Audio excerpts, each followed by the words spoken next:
Canalopatías. Clasificación.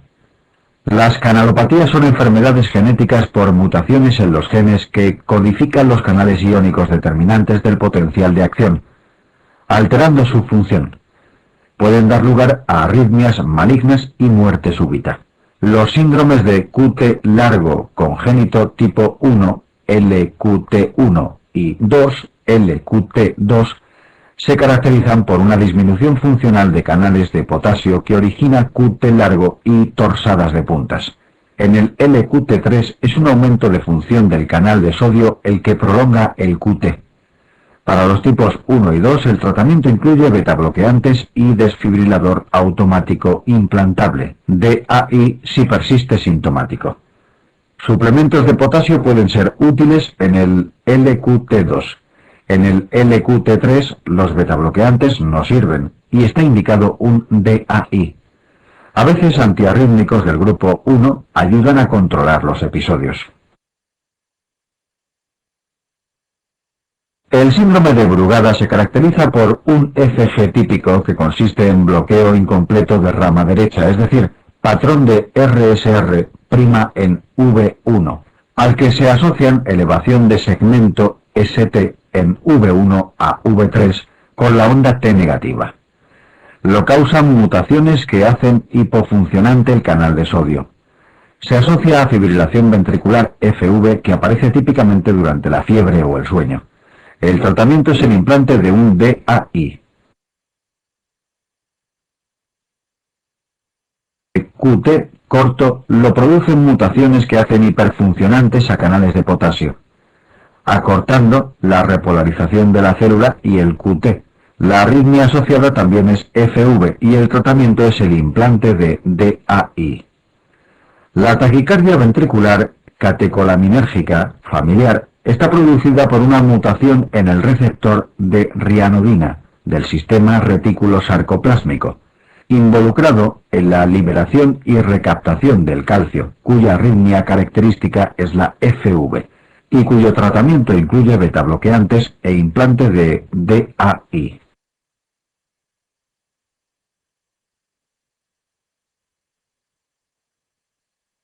Electrocardiograma.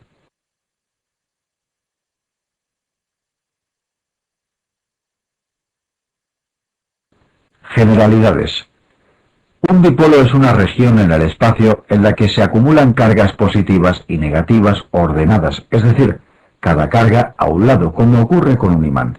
En la figura representamos un dipolo con cargas negativas a un lado, azul, y positivas al otro, rojo. Los dipolos pueden ser representados mediante vectores, flechas, como el de la figura, que tendrán la dirección del campo eléctrico creado por las cargas. El sentido del vector, por convenio, es apuntado hacia las cargas positivas y la amplitud, tamaño, proporcional a la intensidad del campo electromagnético. Es decir, cuanto más cargas, más grande, amplio, será el vector que los representa.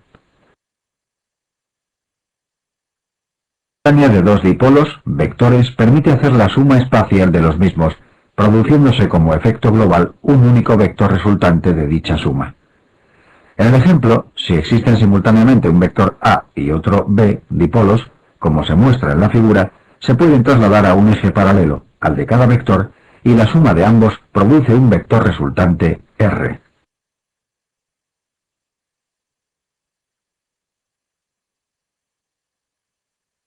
Registro eléctrico. Al haber movimiento de iones positivos en la célula miocárdica del exterior al interior durante la despolarización y del interior al exterior durante la repolarización, los potenciales de acción cardíacos producirán dipolos eléctricos que pueden ser registrados con un electrodo, que los inscribe en un papel con movimiento continuo, habitualmente a 25 milímetros por segundo. Los electrodos exploradores funcionan a modo de una cámara de cine que mira los vectores que se forman en el corazón desde diferentes puntos de vista. Los vectores que se acercan al electrodo explorador producen una deflexión, onda positiva, que será más alta cuanto más intenso sea el campo eléctrico, más grande sea el vector, y cuanto más directamente apunte al electrodo. Los vectores que se alejan del electrodo explorador provocan una deflexión, onda negativa, con idénticas características, más profunda cuanto más grande sea el vector y cuanto más se aleje del electrodo. Los vectores dipolos perpendiculares producen una deflexión isodifásica. Primero se acerca, positiva, y luego se aleja, negativa, o al revés. Dipolos, situación de reposo, el sistema marca una línea isoeléctrica, ni hacia arriba ni hacia abajo. En el ejemplo, un vector azul, en un plano determinado, el plano de la pantalla, producirá las ondas más o menos que se representan junto a cada electrodo explorador, círculos rojos, que miran dicho vector en el mismo plano desde diferentes perspectivas.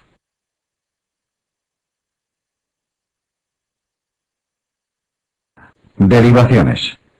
Por convenio, los electrodos exploradores de las 6 derivaciones de miembros frontales están localizados así: D1, 0 grados, D2, 60 grados, D3, 120 grados, AVF, 90 grados, AVR, menos 150 grados, AVL, menos 30 grados. Precordiales exploran el plano perpendicular al organismo desde diferentes puntos. Hay que recordar que las cámaras derechas del corazón son derechas y anteriores. Por eso los traumatismos penetrantes de la cara anterior del tórax suelen dañar al ventrículo derecho, que es anterior, y las cámaras izquierdas son izquierdas y posteriores. Las precordiales se ubican así: V1, 4 grados, espacio intercostal, E y C, paraesternal derecho. V2, 4 grados, E y C, paraesternal izquierdo. V4, 5, E y C, línea medioclavicular. V3, entre V2 y V4. V5, a la altura de V4, en línea axilar anterior. V6, a la altura de V4, en línea axilar media. Estas que hemos descrito son las derivaciones habituales en un ECG de 12 derivaciones, pero en ocasiones especiales se emplean otras precordiales como V7 a la altura de V4 en línea axilar posterior, V8 a la altura de V4 en línea medioescapular, V9 a la altura de V4 en línea paravertebral, V3R igual que V3 pero en hemitórax derecho, V4R igual que V4 pero en hemitórax derecho.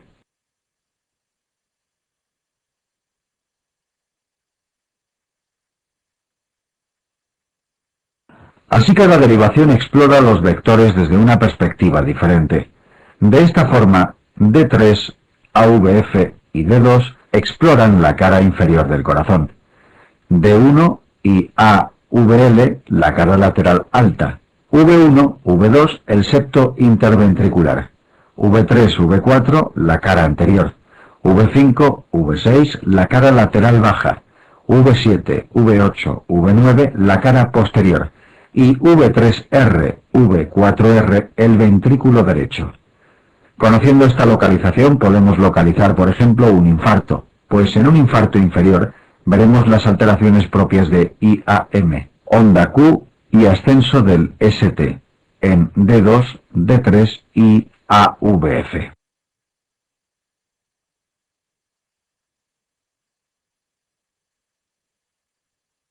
Despolarización auricular.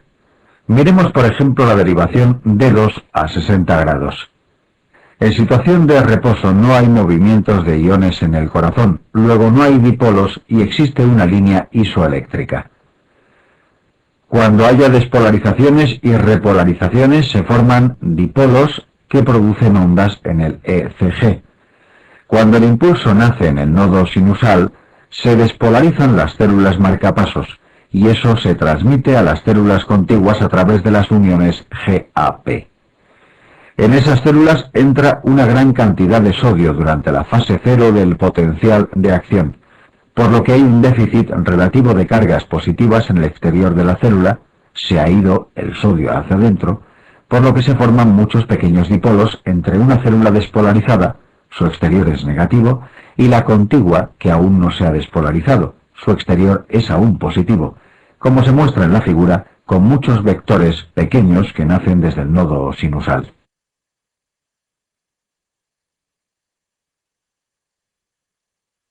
Ese impulso despolarizante se va transmitiendo célula a célula, es decir, relativamente despacio, pues no hay un sistema especializado en la conducción rápida del impulso en las aurículas, como ocurre con el is Purkinje en los ventrículos, aunque la disposición de las fibras hace que lo haga más rápidamente en el sentido de las mismas. Y despolariza las aurículas, y es fácil imaginar que primero despolariza la aurícula derecha y un poco después la izquierda, a la que penetra desde la derecha por unas vías preferenciales de conducción, entre las que destacan el haz de Bachmann, localizado en el techo de las aurículas, y el seno coronario. Por donde pasa el impulso, las quedan despolarizadas, y por tanto con un exterior relativamente negativo.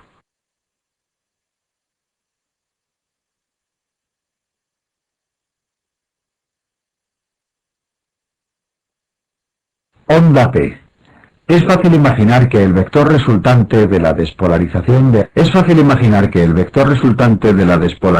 de aurícula derecha, suma de todos los pequeños dipolos formados, tendrá una amplitud pequeña. Las paredes auriculares son finas, con pocas células. Se dirige de arriba abajo, de derecha a izquierda y de atrás a adelante. El nodo sinusal está en la cara posterior de la aurícula derecha. El vector de despolarización resultante de aurícula izquierda se dirige de derecha a izquierda y un poco de arriba abajo, menos que el de la derecha por existir conexiones altas en el Bachmann y bajas en el seno coronario.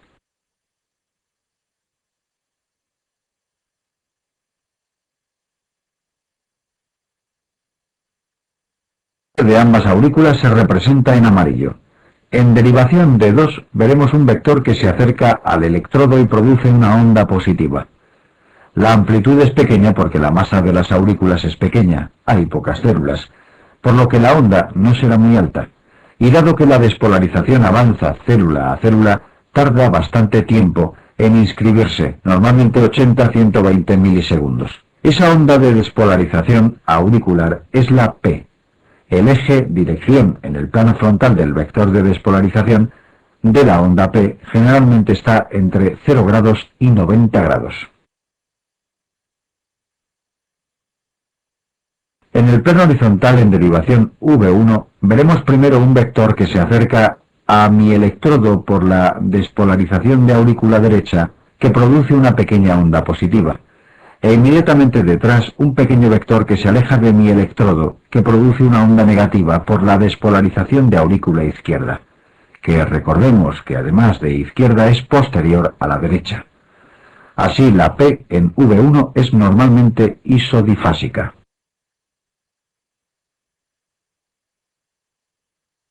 Despolarización ventricular, plano frontal. El impulso despolarizante no puede pasar de aurícula a ventrículo por estar aislados por el esqueleto fibroso del corazón.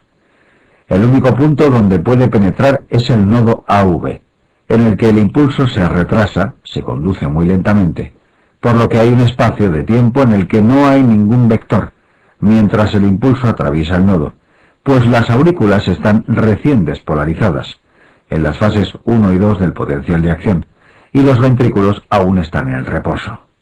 Por eso existe el segmento PR que es isodifásico.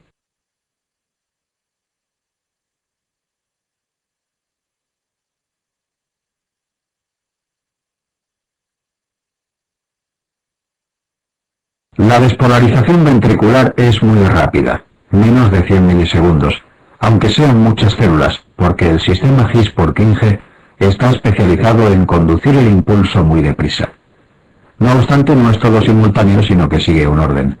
Después del nodo, el impulso atraviesa el His, llega a sus ramas, y desde la rama izquierda hay conexiones con el septo interventricular izquierdo, lo que inicia su despolarización de izquierda, donde está esa rama, a derecha, originando un pequeño, pocas células, vector de despolarización septal, azul, que se aleja de D2, produciendo una pequeña onda negativa.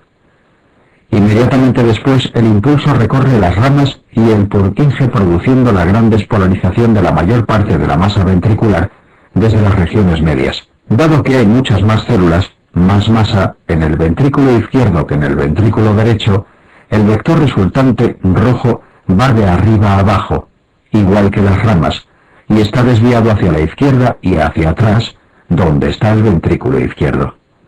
El B2 produce una rápida, por viajar deprisa por el sistema especializado de conducción, y alta, por tener muchas células, muchos dipolos y mucha amplitud, onda que se acerca al electrodo, positiva.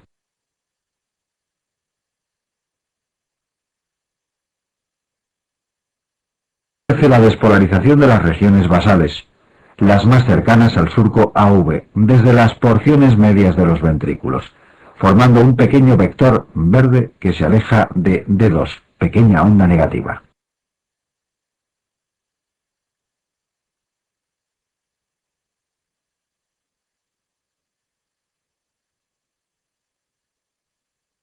Despolarización ventricular, plano horizontal. En el plano frontal, la despolarización ventricular se inicia, como hemos visto, con la despolarización del septo, de izquierda a derecha y de atrás a adelante por la posición posterior e izquierda del ventrículo izquierdo, vector azul, seguido de la gran despolarización del resto de la masa miocárdica, que estará dirigida de delante a atrás, de derecha a izquierda, pues al haber mucha más masa en el ventrículo izquierdo, el vector se desplaza hacia allí donde está el ventrículo izquierdo, vector rojo. Por eso, en V1, el complejo de despolarización ventricular tiene una pequeña onda positiva inicial, se acerca, seguida de una gran onda negativa, se aleja, y en V6 una pequeña onda negativa, se aleja, inicial, seguido de una gran onda positiva, se acerca. Al ir progresando en las precordiales desde V1 hasta V6, se produce una transición en la que el complejo pasa de ser predominantemente negativo en V1 a predominantemente positivo en V6.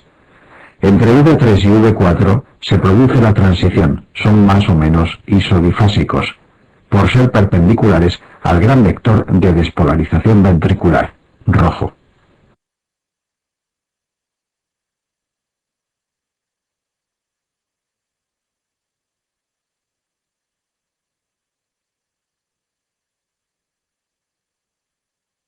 Nomenclatura del QRS.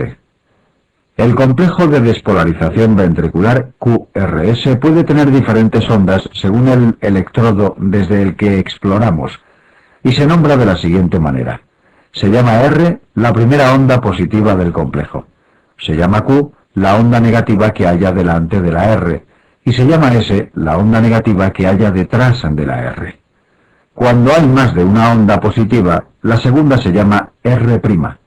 Cuando solo es una onda positiva, se llama R monofásica. Cuando solo hay una onda negativa, se llama QS. Al no haber R, no está delante ni detrás de la R. Las ondas Q y los QS son indicativos de necrosis, infarto, cuando tengan mucha anchura, al menos 40 ms, y mucha altura, al menos el 25% de la altura total del complejo. Pues como hemos visto, pequeñas Q son habituales por la despolarización del septo. Se emplea mayúscula para las ondas grandes y minúscula para las pequeñas.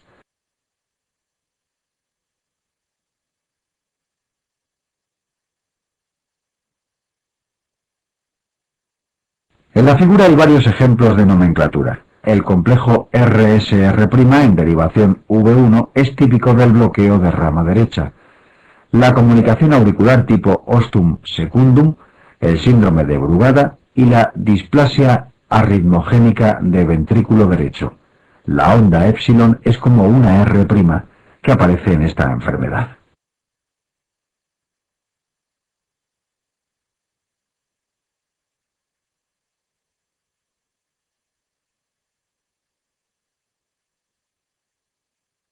Repolarización. Durante la inscripción del QRS se produce la repolarización de las aurículas que, como tienen pocas células en comparación con el ventrículo, produce una onda muy pequeña que coincide con el QRS y no se ve en el ECG. Tras la despolarización ventricular Hay un espacio de tiempo en el que no hay dipolos, pues las células miocárdicas ventriculares están en fase 1 y 2 del potencial de acción, y las auriculares ya se han repolarizado. Así que es un segmento isoeléctrico, segmento ST. Después comienza la repolarización ventricular que acontece inicialmente en el epicardio, desde donde progresa hasta las porciones medias de la pared del miocardio ventricular, donde las células, llamadas células M, tienen un potencial de acción más largo que el epicardio, por lo que son las últimas en repolarizarse. Realmente también empieza un poco antes en el endocardio que en la zona media de la pared ventricular.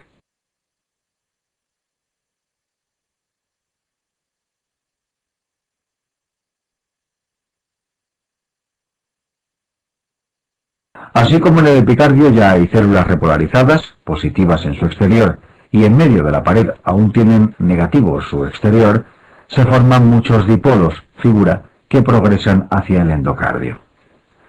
Como en el ventrículo izquierdo hay más células que en el derecho, el vector resultante de la repolarización, amarillo, está un poco desviado hacia la izquierda y hacia atrás, hacia donde está el V1. Este proceso tiene lugar lentamente, célula a célula, por lo que la onda que aparece tiene una duración prolongada en el ECG. No es casi instantánea, como ocurre con la despolarización por el Is-Purkinje. El D2 produce una onda positiva y ancha que es la T. Tras la onda T, en algunas personas puede verse otra onda positiva llamada onda U, sobre todo en precordiales, que está aumentada en la hipopotasemia.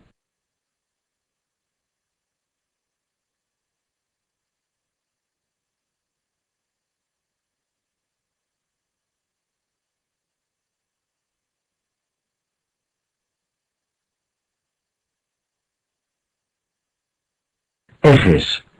Al ser los electrodos cámaras que miran lo mismo desde diferentes perspectivas, es típico que en AVR, que está a menos 150 grados, casi opuesta a D2, aparezcan las ondas recíprocas a las que se ven en D2, siendo pues la P negativa el complejo de despolarización ventricular RSR', y la T negativa, siendo todo ello normal. El eje es la dirección y sentido en grados del vector principal de despolarización o repolarización. Como hemos ido viendo, el eje de la P, el de QRS y el de la T están dirigidos de arriba abajo y desviados hacia la izquierda, considerándose normales los valores entre 0 grados y 90 grados. Un eje menor de 0 grados, negativo, está algo desviado hacia la izquierda, y un eje mayor de 90 grados se considera desviado a la derecha. El ángulo entre el eje del QRS y la T es muy pequeño. Ambas tienen ejes muy parecidos en condiciones normales.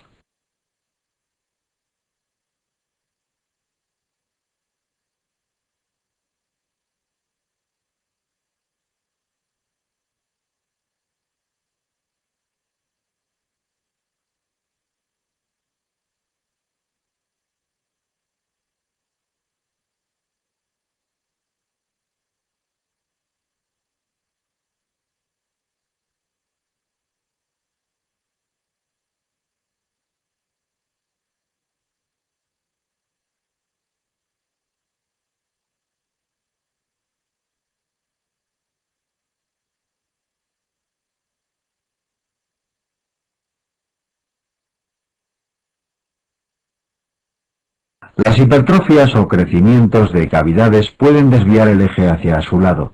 Por ejemplo, en un crecimiento del VD, el eje del QRS se puede desviar hacia la derecha. Hay muchas más células en el VD. Los bloqueos de rama no suelen desviar el eje, pero los hemibloqueos de los fascículos de la rama izquierda sí. Así, un hemibloqueo anterior desvía el eje hacia la izquierda, menor de menos 30 grados, y el hemibloqueo posterior hacia la derecha, mayor de 90-120 grados.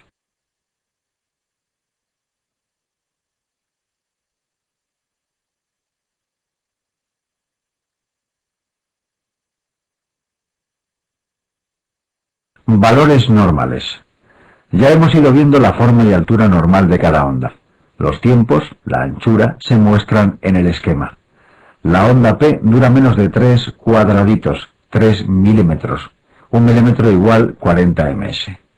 El intervalo PR, que incluye la onda P y el segmento isoeléctrico PR, dura entre 3 y 5 cuadraditos.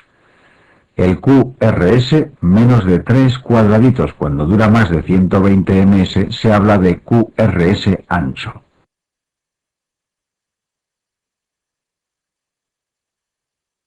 T, desde el inicio del QRS hasta el final de la T, varía con la frecuencia, pues cuanto más bradicárdico vaya el paciente, más largo es el QT, y cuanto más taquicárdico, más corto, como se aprecia en la figura. Por eso existen fórmulas para corregir el QT a la frecuencia cardíaca, Bassett. El QT corregido debe ser menor a 440 ms.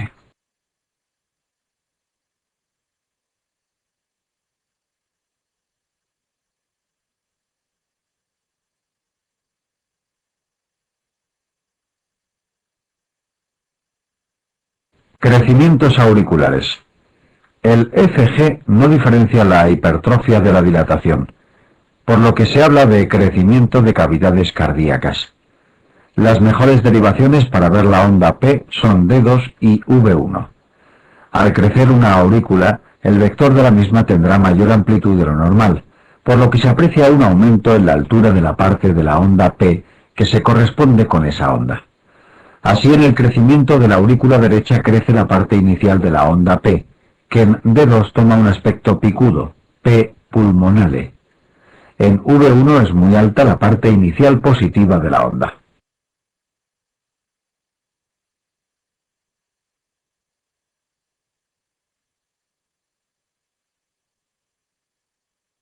En la aurícula izquierda, el vector de la misma es más grande de lo normal, y al haber más células tarda más tiempo en despolarizar toda la aurícula. Por lo que la onda P en D2 toma un aspecto mellado, P mitrale, y ancho, y en V1 la porción final negativa de la P es más ancha y profunda de lo normal. La onda P sinusal, que nace en el nodo sinusal, se caracteriza por tener un eje entre 0 y 90 grados y ser isodifásica en V1. Cuando la onda P nace en otro lugar de las aurículas, por ejemplo en el nodo AV, la despolarización lleva a otro orden, en la que nace del nodo AV de abajo arriba, produciendo ondas P distintas de la sinusal. Las que nacen del nodo AV tendrán un eje superior hacia arriba, llamadas P retrógradas, por tener el eje al revés del habitual.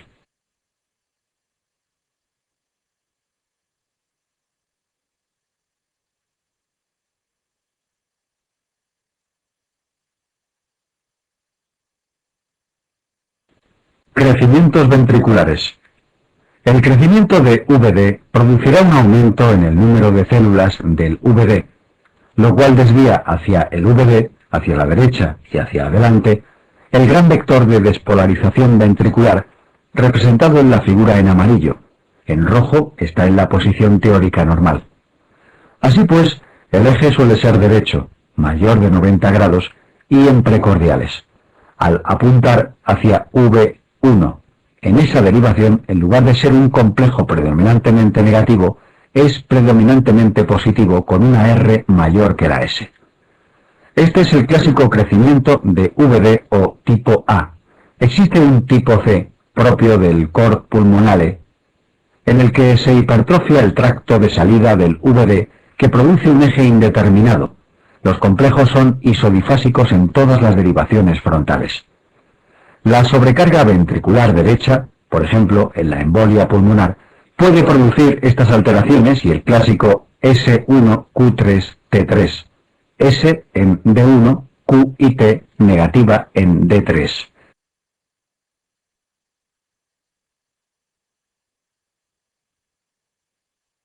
El crecimiento de VI no va a modificar el eje, pues ya de por sí está desviado a la izquierda, pero producirá voltajes muy altos en los QRS.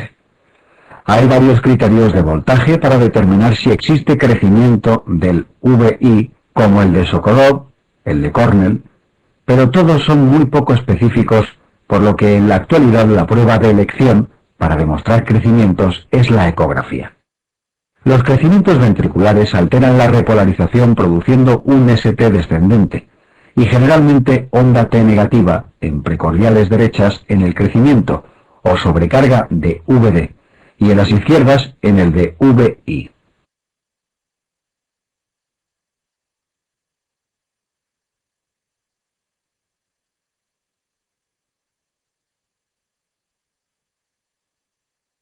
Bloqueos de rama. Producen un ensanchamiento del QRS, pues uno de los ventrículos se despolariza normalmente por su rama, pero el otro tiene retrasada su despolarización, que se transmitirá célula a célula desde el que no está bloqueado. Y al ir por fuera del sistema de conducción tardará mucho más tiempo del normal en despolarizarlo. Se habla de bloqueo completo si llega a 120 ms e incompleto si no llega a ser tan ancho.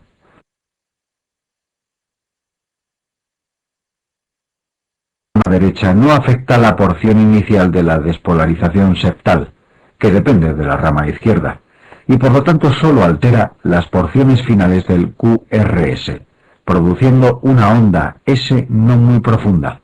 El VD tiene poca masa. Al final del QRS en D1 y D2 se aleja, y una onda R' ancha en V1. Se acerca a V1 la tardía despolarización del VD. Así aparece RSR' en V1. El bloqueo de rama izquierda altera la despolarización inicial del septo, desaparece la pequeña Q septal en D2 y produce un QRS ancho con ondas predominantemente negativas, QS o QR en V1 y predominantemente positivas en V6 con frecuentes melladuras, RSR' o R monofásica.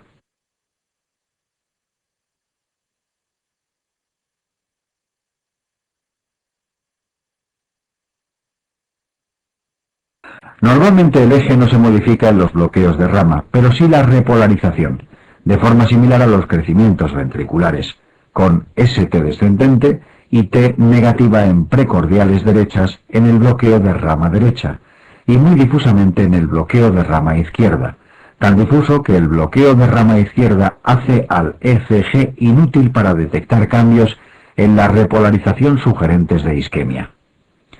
Los semibloqueos izquierdos desplazan el eje del QRS como ya comentamos.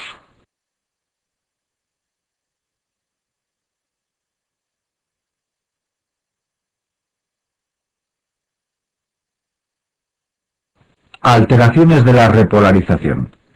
El ST y la T son muy sensibles a casi cualquier anomalía produciéndose cambios, descenso del ST o ascenso del mismo, negativización de la T, ondas T picudas, alargamiento del QT, ante muchas circunstancias, de las que ya hemos comentado los crecimientos ventriculares y los bloqueos de rama.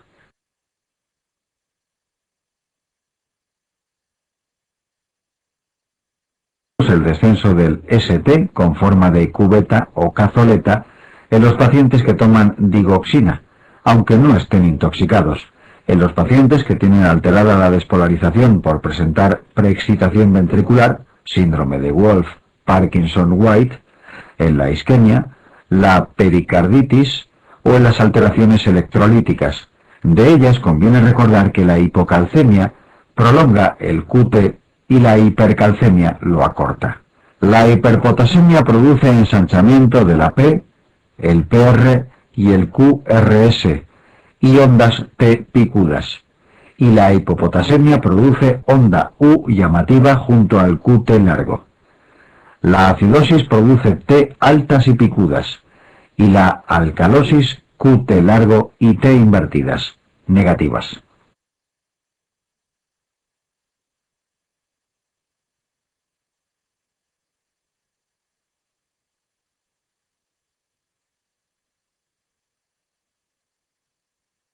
Isquemia miocárdica. La isquemia puede alterar la despolarización cuando produce necrosis apareciendo ondas Q patológicas, pero lo más sensible a la isquemia es la repolarización ST-T. El subendocardio está más expuesto al daño isquémico, dado que las coronarias son epicárdicas.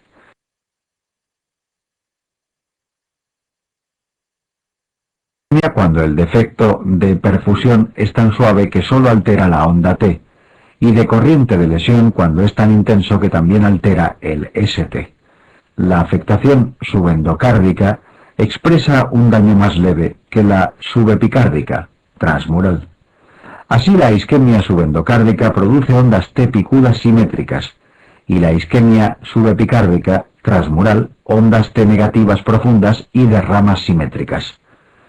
La lesión subendocárdica produce descenso del segmento ST horizontal o descendente con la onda T negativa, pues el subepicardio tiene isquemia asociada. La lesión transmural o subepicárdica produce ascenso del segmento ST y onda T negativa. En el infarto agudo de miocardio aparece onda Q que sustituye a la R, pierde fuerzas positivas, y la onda T suele quedar negativa de por vida. Las derivaciones en las que se aprecian estas anomalías nos expresan la localización de la isquemia.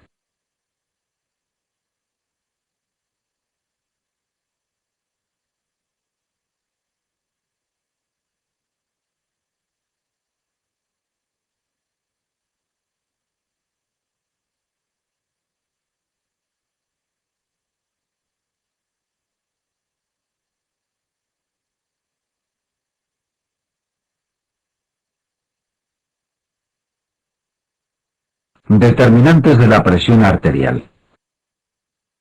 Generalidades.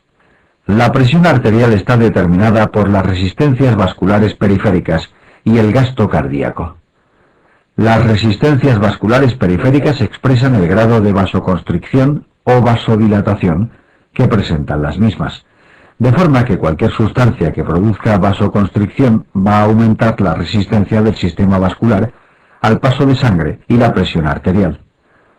Las arteriolas, que tienen una gruesa capa muscular, son los principales responsables. Los vasodilatadores producirán una disminución en la resistencia al paso del flujo sanguíneo y, por tanto, de la presión arterial.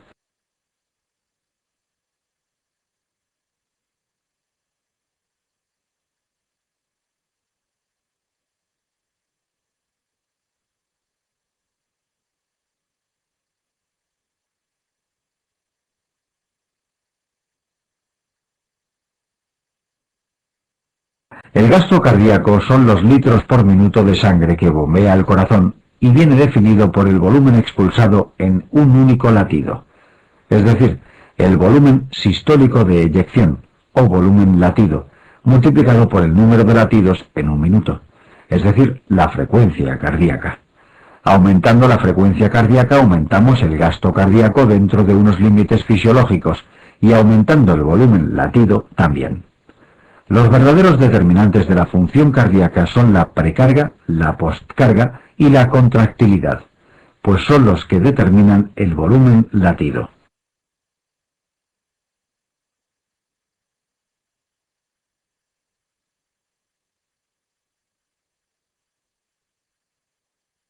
Contractilidad.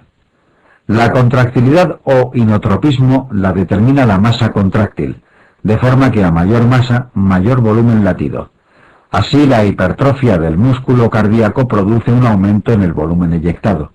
La presencia de infartos con cicatrices fibrosas en las que se pierde el músculo produce una disminución del inotropismo. Igualmente, fármacos con propiedades inótropas positivas, como la digoxina o los derivados simpático-miméticos, y negativas, como los betabloqueantes, verapamil, diltiazem o la mayoría de los antiarrítmicos, pueden afectar de forma positiva o negativa respectivamente a la contractilidad. El calcio intracelular también aumenta la contractilidad por aumentar su disponibilidad para la unión entre actina y miosina. La hipoxia y la acidosis que aparecen en la isquemia producen una disminución en el inotropismo.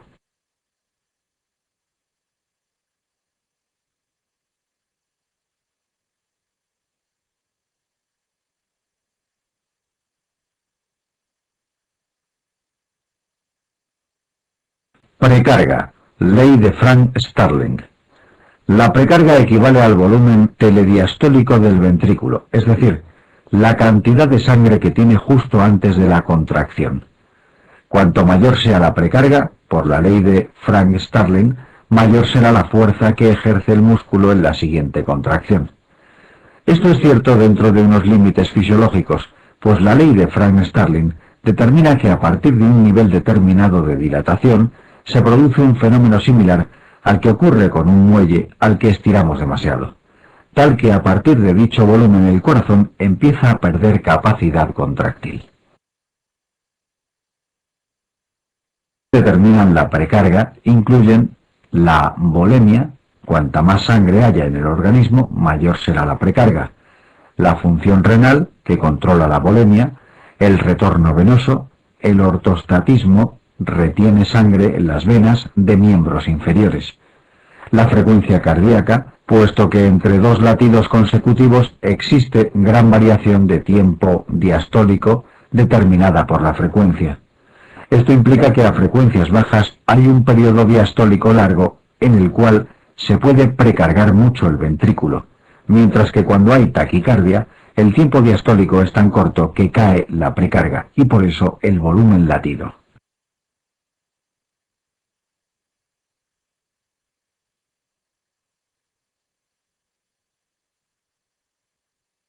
La distensibilidad ventricular también influye en la precarga, y las enfermedades que aumentan la fibrosis o del grosor del miocardio, miocardiopatía restrictiva, hipertrófica, hipertrofia secundaria a hipertensión, hacen que el miocardio sea más rígido y a la sangre le cuesta más trabajo llenar la cavidad ventricular, disminuyendo la precarga.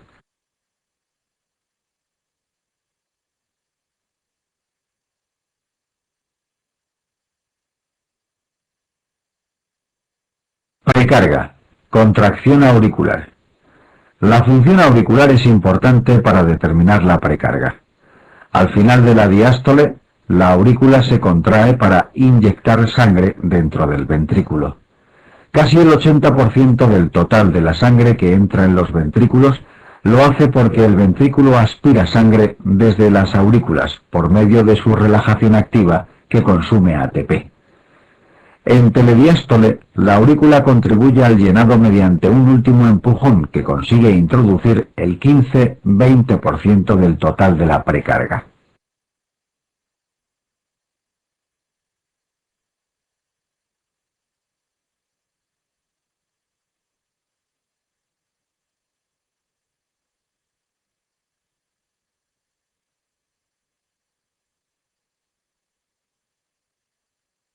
Así pues, circunstancias como la entrada en fibrilación auricular, que se caracteriza por actividad desorganizada en las aurículas que no consigue una contracción eficaz de las mismas, dará lugar a una pérdida de precarga. Si el paciente sufre una de las enfermedades en las que hay una disminución en la distensibilidad ventricular, al perder la contribución de las aurículas, la precarga cae drásticamente, pues ésta depende más de lo habitual, hasta el 40%, de la contracción auricular, pudiendo provocar inestabilidad hemodinámica al paciente.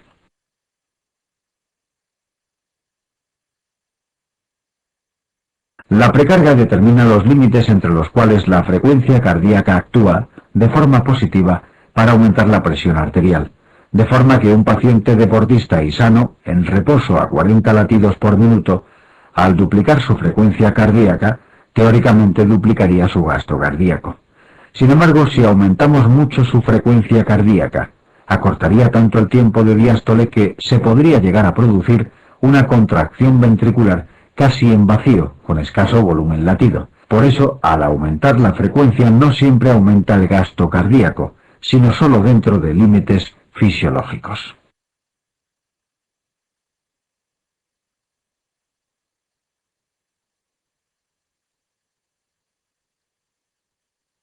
Postcarga. La poscarga equivale a la tensión parietal del ventrículo durante la sístole, aunque este concepto es difícil de entender. Es más sencillo equipararlo a la dificultad que ofrece la aorta a la salida de la sangre desde el ventrículo izquierdo durante la sístole.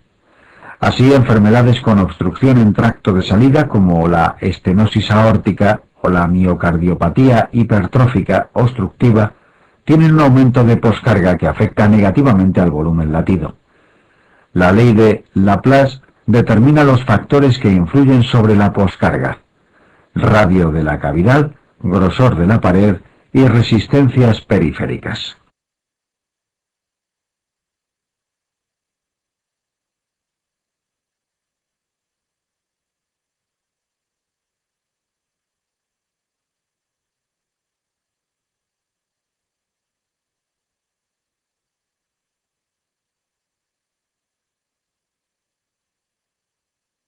El aumento en las resistencias periféricas por vasoconstricción también determina un aumento en la poscarga, una disminución del volumen latido y del gasto cardíaco, efecto que contrarresta el aumento directo de la presión arterial que produce.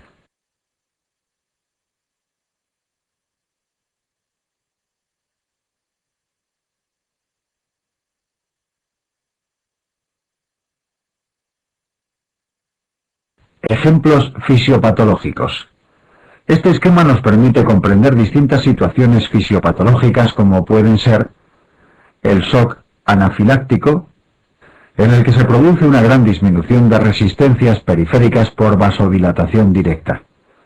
Se intenta aumentar el gasto liberando adrenalina, que produce taquicardia refleja y trata de aumentar las resistencias periféricas, produciendo síntomas propios de la descarga adrenérgica como palidez cutánea, relleno capilar disminuido, etc.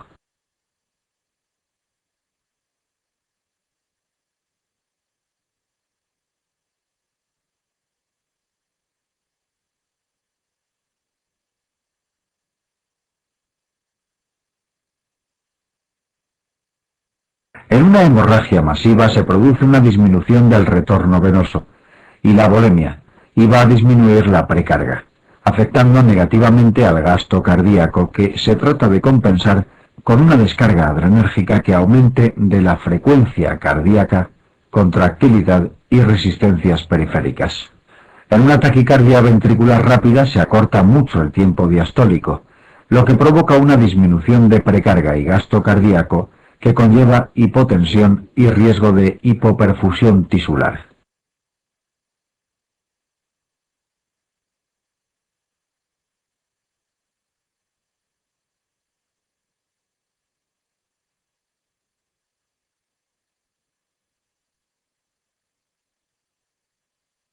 Un gran infarto produce una disminución en la masa contráctil y el gasto que se trata de compensar con la descarga adrenérgica, pero esta facilita la irritabilidad eléctrica y las arritmias malignas.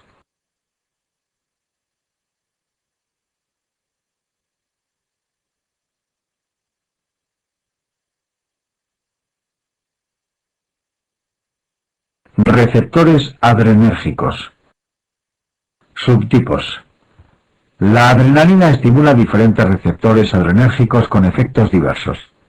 La presencia de niveles altos de catecolaminas mantenidos, como ocurre en la insuficiencia cardíaca, produce un efecto de down regulation, que hace disminuir el número de receptores expresados en la membrana.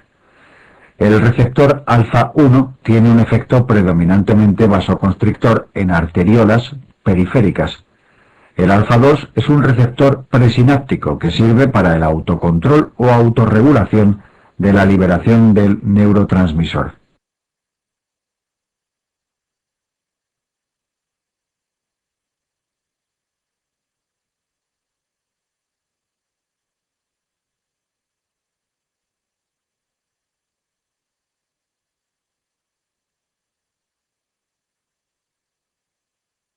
El receptor beta 1 se encuentra a nivel cardíaco y tiene un efecto inotropo y cronotropo positivo.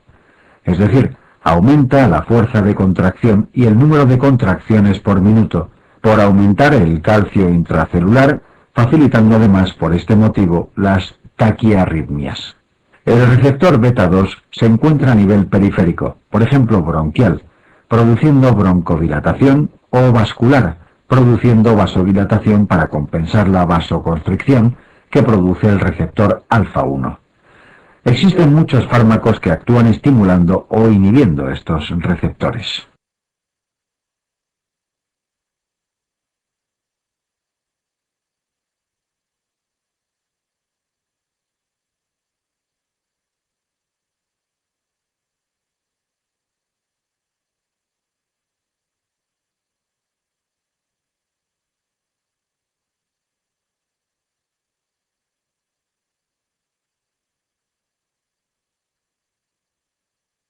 SOC.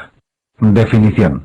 El SOC es un síndrome caracterizado por una disminución de la perfusión tisular por debajo de las demandas metabólicas. Si se mantiene la situación, acabará provocando disfunción de órganos y tejidos. Generalmente se activa un mecanismo de compensación, como una descarga adrenérgica, con aumento de frecuencia y contractilidad cardíacas, vasoconstricción cutánea y muscular para derivar la sangre hacia órganos vitales, etc. Inicialmente son beneficiosos, pero si se mantienen, acaban resultando perjudiciales.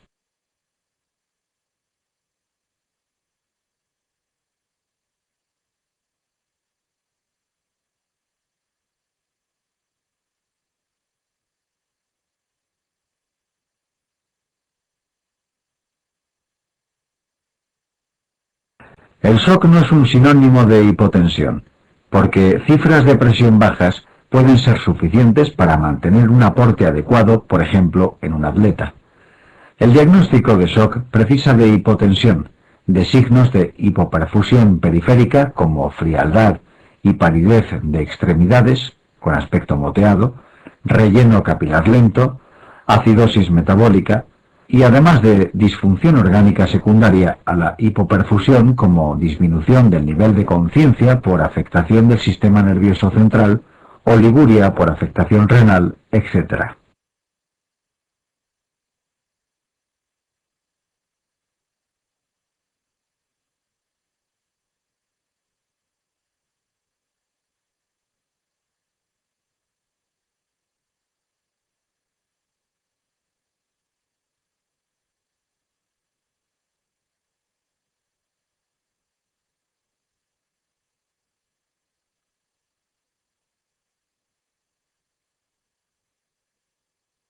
Hay varios tipos de SOC que se diferencian por los valores de parámetros como la presión venosa central, el gasto cardíaco, la resistencia vascular periférica y la saturación de oxígeno en sangre venosa, que expresa la extracción tisular de oxígeno. No obstante, estas diferencias son útiles solamente durante fases iniciales, puesto que con frecuencia en fases avanzadas, los pacientes presentan simultáneamente varias formas de SOC con patrones hemodinámicos en ocasiones opuestos, lo que dificulta su diagnóstico y manejo clínico.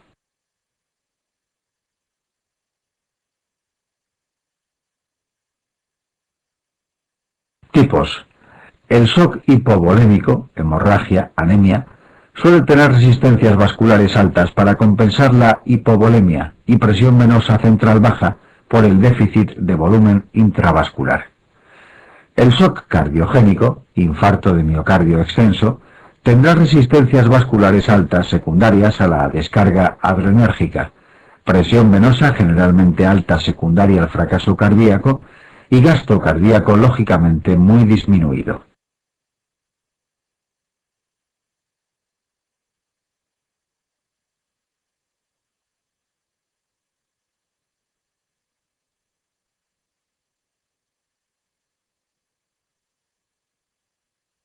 El SOC obstructivo ocurre en situaciones taponamiento, neumotórax a tensión, que dificultan la función diastólica del corazón. La presión venosa está muy aumentada, puesto que la sangre no consigue entrar bien en el corazón, y las resistencias vasculares periféricas suelen ser elevadas por la descarga adrenérgica.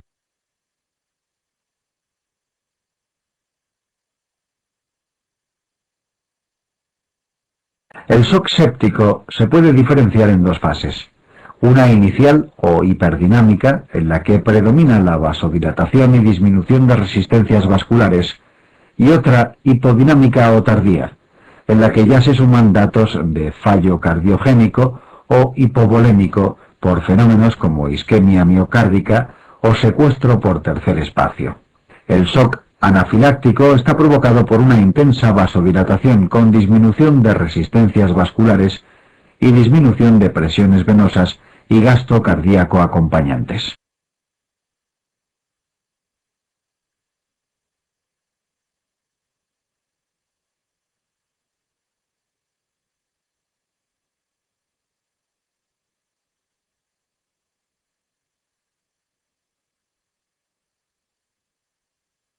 El shock neurogénico, lesiones del sistema nervioso central, anestesia raquídea, produce una alteración del tono simpático y disminución del gasto cardíaco y las resistencias vasculares.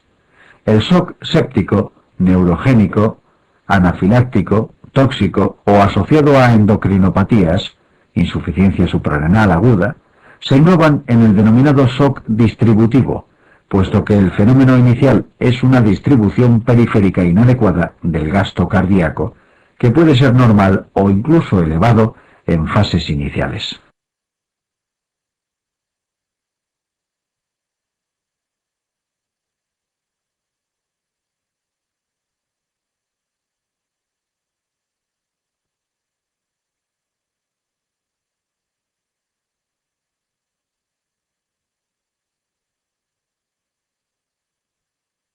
Síncope.